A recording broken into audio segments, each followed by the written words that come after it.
The Facebook notification popped up on my phone while I was reviewing quarterly reports in my corner office. I almost ignored it, but something about the preview text made me pause. Finally blocking my toxic sister. Family is better without her drama. I clicked on the notification and read Emma's full post.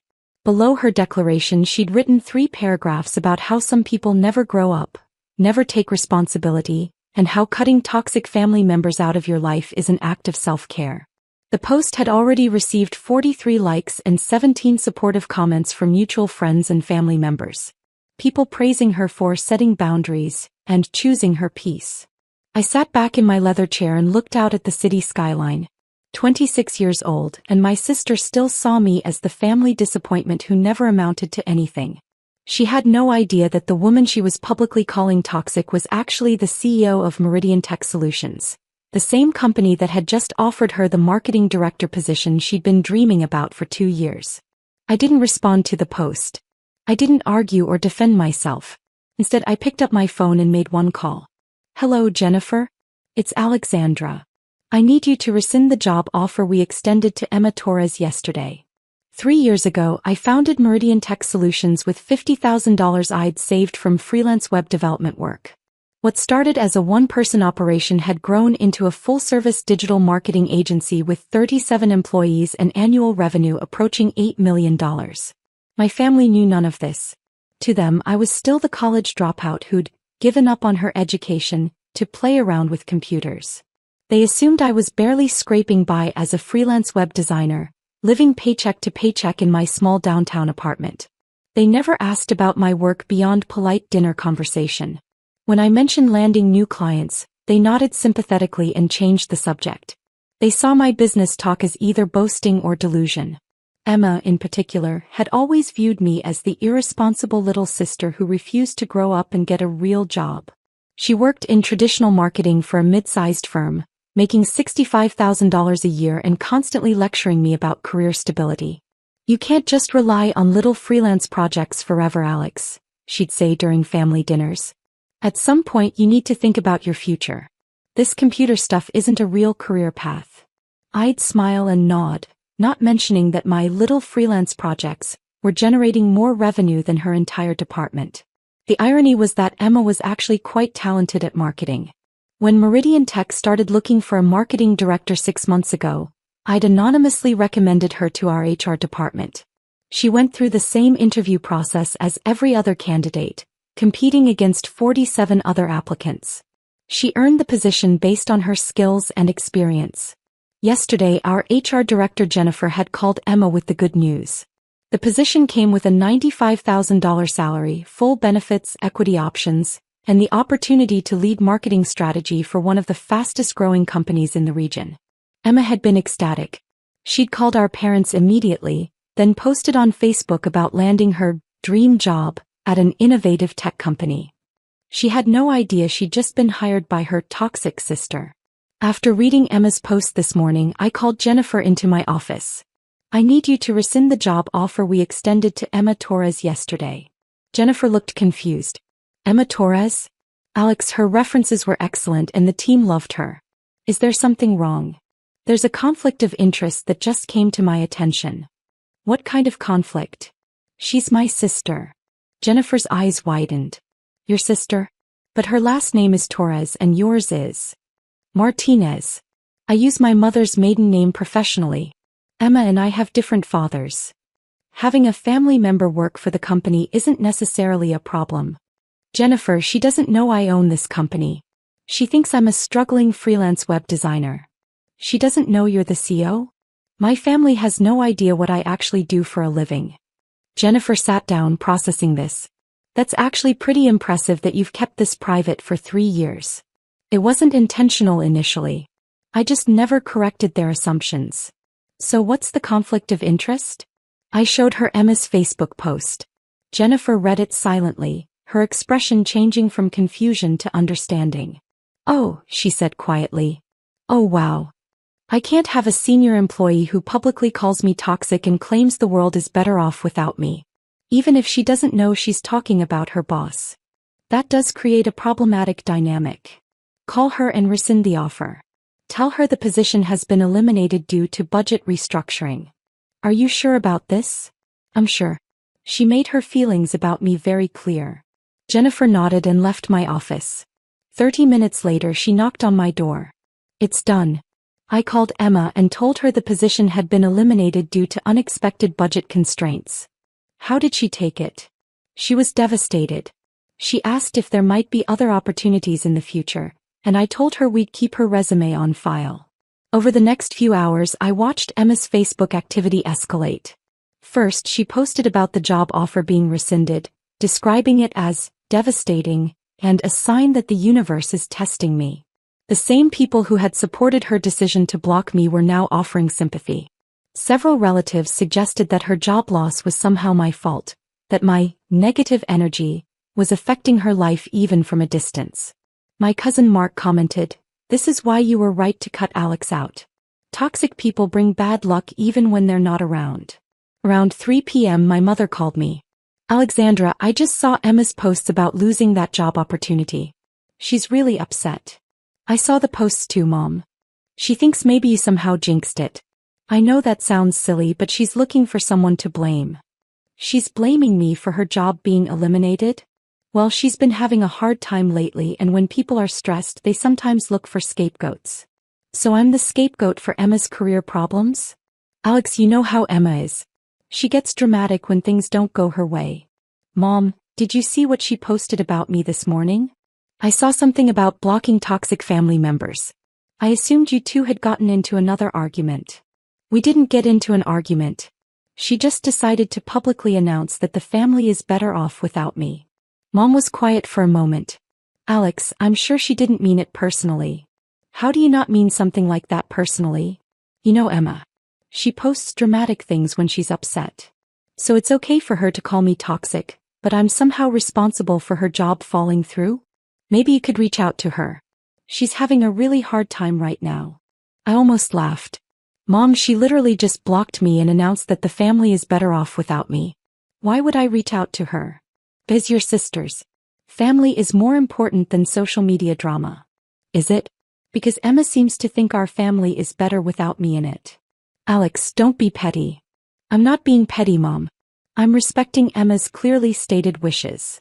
At 5 p.m., I received a text from Emma's number, which surprised me since she'd claimed to have blocked me.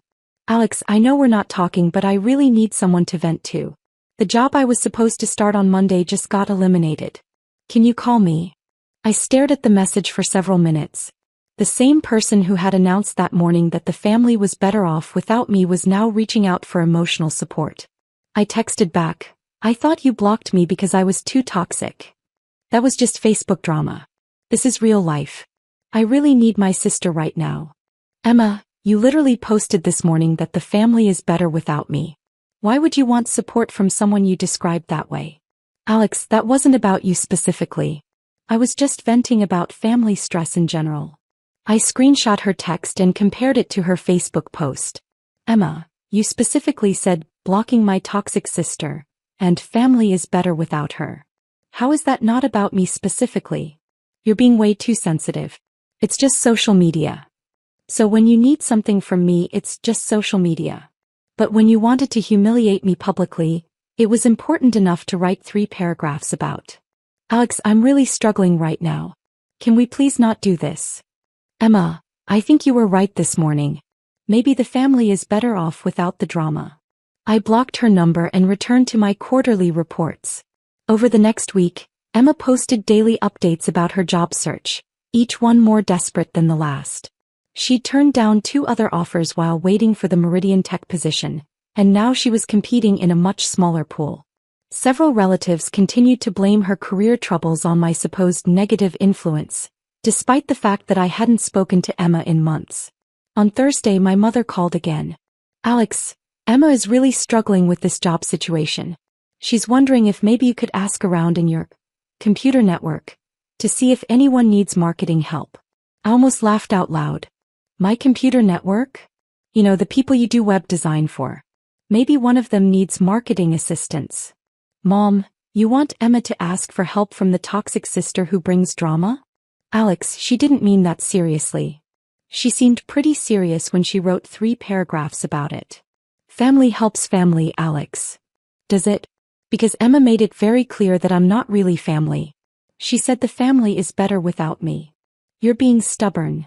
I'm being consistent. Emma wanted me out of her life, so I'm respecting her wishes. The following Monday, Emma posted a new message. I've been thinking about family lately and the importance of not burning bridges over temporary frustrations. Sometimes we say things that don't reflect our true feelings. I want to apologize to anyone I may have hurt with my recent posts. An hour later, I received a text. Alex, I posted an apology. I know I was wrong to say those things. I was stressed and frustrated and I took it out on you unfairly. Can we please talk? That evening, I decided to call her. Emma, I saw your apology post. Alex, I'm so sorry. I was having a terrible week and I took it out on you. Emma, what exactly were you stressed about when you wrote that post? Work stuff mostly. And I was frustrated with some family dynamics. What kind of family dynamics? Just feeling like some people in our family get more support than others. You think mom and dad worry about my career? They're always talking about how you're not living up to your potential and how you need more stable work. And you see that as a problem?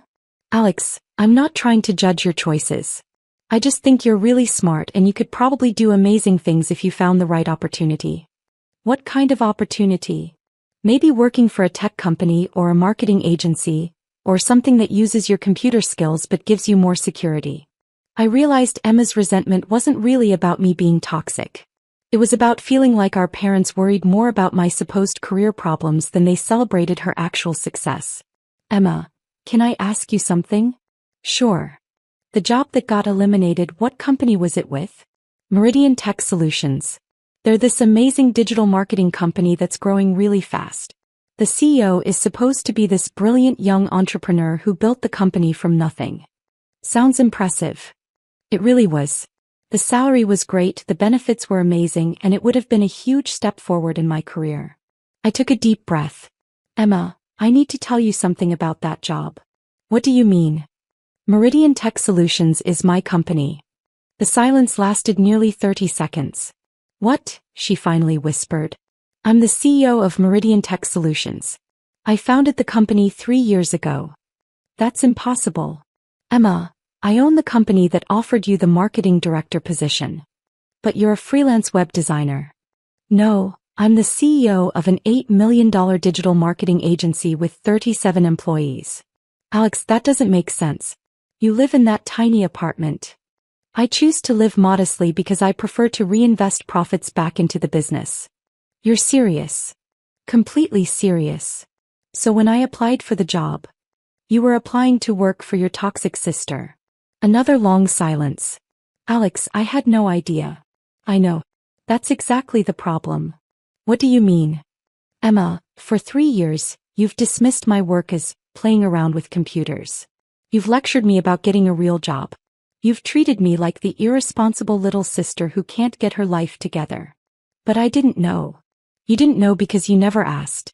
You made assumptions about my life without ever bothering to learn the details. If I had known you owned a company, I never would have. Would have what? Treated me with respect? Emma, the fact that you only respect me now that you know I'm successful says everything. He was crying now. Alex, I'm so sorry. The job offer was rescinded because I couldn't have a senior employee who publicly called me toxic. You rescinded my job offer? I rescinded the job offer of someone who fundamentally disrespected the CEO, even if she didn't know the CEO was her sister. Alex, please. I made a terrible mistake. Can't we fix this? Emma, I spent 3 years building a successful business while you lectured me about getting my life together. I had the opportunity to hire my talented sister, and she responded by calling me toxic on social media. I didn't know it was you. That's exactly the point. You treated me poorly when you thought I had nothing to offer. Now that you know I'm successful, suddenly you want my forgiveness. That's not fair. Isn't it? This morning you thought I was a struggling freelancer who brought drama to the family. Now you know I'm a successful CEO and suddenly you want my help. Alex, what can I do to make this right? Emma, I don't know if you can. You've spent years treating me like a failure and then publicly humiliated me when you thought it was safe to do so. But we're sisters. Are we? Because this morning you thought the family was better off without me. I was wrong. I was completely wrong. Yes, you were. But being wrong and getting caught aren't the same as learning from your mistakes. What do you mean? I mean that you're sorry now because you found out I can help your career. But if I was actually the struggling freelancer you thought I was, would you be apologizing? She didn't answer immediately. Emma. I don't know. I'd like to think I would have apologized anyway. But you don't know for sure. No, I don't know for sure. That's the problem, Emma. Your respect for me is conditional on my usefulness to you. We talked for another hour about our family dynamics and the possibility of rebuilding our relationship. Emma's resentment had been building for years, based on her perception that our parents worried more about my career than they appreciated her success. Her Facebook post had been the culmination of years of frustration, but it had also revealed how she viewed me when she thought I was vulnerable. Alex, she said as our conversation wound down, is there any way I could still be considered for the marketing director position? Emma, I can't hire someone who called me toxic regardless of whether they knew I was the CEO. Even if I apologize publicly and privately? It's not about apologies. It's about judgment. You made a decision to publicly humiliate someone you thought couldn't affect your career. That shows poor judgment that I can't ignore in a senior employee. So there's no way to fix this?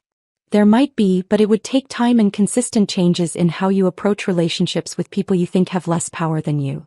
What kind of changes? Emma, you need to think about why you felt comfortable publicly calling me toxic when you thought I was struggling, but you're begging for forgiveness now that you know I'm successful. I understand. Do you? Because I'm not sure you really grasp how this looks from my perspective. Help me understand. Emma, imagine if I had posted that you were toxic and the family was better off without you. Then imagine that later you found out I was in a position to help or hurt your career. How would you feel? I'd feel betrayed. Exactly. You'd wonder if I had been planning to hurt you all along. But you weren't planning to hurt me, were you? No, Emma. I recommended you for the position anonymously. I wanted you to succeed. Then why did you rescind the offer? Because after your post, I realized I couldn't have someone working for my company who had such fundamental disrespect for me. Alex, I respect you. I just didn't understand your career. Emma, respect isn't conditional on understanding someone's career. Respect is about treating people with basic human dignity regardless of their circumstances. You're right. Am I? Because if I had actually been the struggling freelancer you thought I was, would your post have been acceptable? No, it wouldn't have been acceptable regardless. Then why did you post it? Because I was frustrated and stressed and I took it out on someone I thought couldn't fight back. Her honesty was surprising. Emma, that's exactly the problem. You chose to hurt someone you thought was powerless to respond. I understand that now. We ended the call with an agreement to continue our conversation in a few days. Over the next week, Emma did something unexpected. She posted a detailed apology on Facebook, taking full responsibility for her previous posts and acknowledging that she'd been wrong to publicly attack a family member. More importantly, she started volunteering with a local nonprofit that helped unemployed professionals with job search assistance. 3 weeks later, Emma called me again. Alex, I've been thinking about what you said regarding how I treat people I think have less power than me. And you were right. I've been reflecting on other situations where I've been dismissive toward people I thought were beneath me professionally. Such as the barista at my coffee shop who mentioned wanting to be a writer. I told her she should focus on realistic career goals. The intern at my old job who was interested in starting his own business. I lectured him about gaining experience first. How do you feel about those interactions now? Terrible. I was projecting my own insecurities about career stability onto people who were being entrepreneurial and creative. What made you realize this? Working with the job search nonprofit. I've been helping people who are between careers, and I've seen how much courage it takes to pursue unconventional paths. I've also seen how destructive it can be when people dismiss their efforts. That's a significant realization, Emma. Alex, I owe you more than an apology. I owe you respect for what you've accomplished, and I owe you an acknowledgement that I was completely wrong about your life. I appreciate that. Is there any possibility that we could rebuild our relationship? Not because I want something from you, but because I genuinely miss having you as my sister. I thought about her question. Over the past month, I'd watched Emma make genuine efforts to change her perspective and behavior. Her apology had been public and specific. Her volunteer work showed commitment to understanding different viewpoints. Emma, I'd be willing to try rebuilding our relationship, but it would need to be based on mutual respect and honest communication. What would that look like? It would mean no more assumptions about each other's lives without asking for details. It would mean supporting each other's choices even when we don't fully understand them. And it would mean taking responsibility for our actions. I can commit to that. Emma, I also want you to understand that I'm not going to pretend to be less successful than I am to make other people comfortable. I wouldn't want you to. That means our family is going to learn the truth about my business, and there might be some awkward conversations. I think that's probably overdue.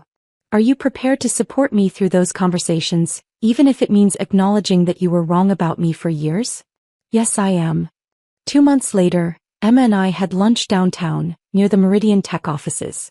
It was our 4th meeting since we'd started rebuilding our relationship, and the first one that felt completely natural. How's the new job? I asked. She'd found a position with a smaller marketing firm. It's good. The pay isn't as high as the Meridian position would have been, but the work is interesting. I'm glad you found something that fits. Alex, can I ask you something? Sure. Do you ever regret not telling our family about your success earlier? I thought about it. Sometimes. It would have been nice to have their support while I was building the company. Why didn't you tell them? Initially, it was because I wanted to succeed on my own. But after a while, it became a way to see how people really viewed me when they thought I had nothing to offer. And what did you learn? I learned that a lot of people's respect is conditional on their perception of your success. Including mine. Including yours. But I also learned that some people are capable of recognizing their mistakes and changing. Do you think our parents will react well when they find out? I don't know. Part of me worries they'll be hurt that I didn't trust them. Part of me worries they'll suddenly start treating me differently because they know I'm successful. When are you planning to tell them? Soon. I'm tired of hiding who I am. Would you like me to be there? Would you want to be there? Yes. I think I owe them an explanation for my behavior toward you, and I want to support you. I'd appreciate that. The following Sunday, Emma and I drove to our parents' house for what we'd told them would be an important family conversation. Girls, you've been so mysterious, Dad said as we sat down. What's the big news? I looked at Emma, who nodded encouragingly. Mom, Dad, I need to tell you something about my work that I should have shared a long time ago. I spent the next 20 minutes explaining Meridian Tech Solutions, our growth, our client base, and my role as CEO. I showed them our website and recent press coverage. My parents sat in stunned silence. Alex, Dad finally said, you're telling us you own a company worth $8 million? The company generates $8 million in annual revenue. And you've been running this for 3 years? Yes. While we've been worrying about your career and lecturing you about getting a real job? Yes. Mom started crying. Honey, why didn't you tell us? Because I wanted to see how you'd treat me when you thought I had nothing to offer. Emma spoke up. Mom, Dad, Alex is being polite. The truth is that we've all been dismissive toward her for years because we assumed she was failing professionally. But we were just trying to help, Dad protested. Were you? I asked. Because it felt more like you were trying to manage and control me. Alex, we had no idea what you were actually doing. Did you ever ask for details? Or did you just assume I was failing and try to fix me? They were both quiet. Mom, Dad, I love you, but you've spent years treating me like the family disappointment. You made assumptions about my work and my future without ever asking me directly. We're sorry, Mom said. We should have asked more questions. You should have, but more importantly, you should have trusted me to make good decisions about my own life. What can we do to make this right? Dad asked. You can start by treating me like the successful adult I've been for the past 3 years, instead of the struggling child you thought I was. We're proud of what you've accomplished. Are you proud of me or are you proud of my success? What's the difference? The difference is whether your pride is conditional on my achievements or whether it's based on who I am as a person. Emma nodded. That's the lesson I had to learn too. I was only proud of Alex after I found out she was successful. But I should have been proud of her for taking risks and following her own path, regardless of the outcome. You're right, Dad said slowly. We should have supported your choices even if we didn't understand them. What happens now? Dad asked. Now we rebuild our family relationships based on honesty and mutual respect, I said. No more assumptions, no more lectures about my life choices, and no more treating me like I need to be managed. Over the following months, my family slowly adjusted to the reality of who I actually was. My parents started asking genuine questions about my business and showing interest in my work. They stopped offering unsolicited career advice. Emma and I developed a stronger relationship than we'd ever had before. She became one of my most trusted advisors, and I helped her transition to a better position at a different company. The Facebook post that had started this whole situation became a turning point for our entire family. It forced us to confront years of assumptions, miscommunication, and conditional respect. 6 months later, Emma posted a new message. I've learned that success comes in many forms, and the most important thing is supporting the people you love, regardless of whether you understand their choices. Proud of my sister for building something amazing and teaching me what real family support looks like. This time I liked the post. Sometimes the best way to save a relationship is to be willing to lose it first. And sometimes the most toxic thing in a family isn't the person everyone blames. It's the assumptions that prevent people from seeing each other clearly. My sister thought she was blocking a toxic family member. Instead, she ended up blocking her own dream job and forcing our family to confront the truth about respect, assumptions, and what it really means to support each other. The irony wasn't lost on any of us. The sister she thought was holding her back was actually the one person in a position to move her forward. But more importantly, the sister she thought was toxic turned out to be the most successful person in our family. Now she knows better. And so do I.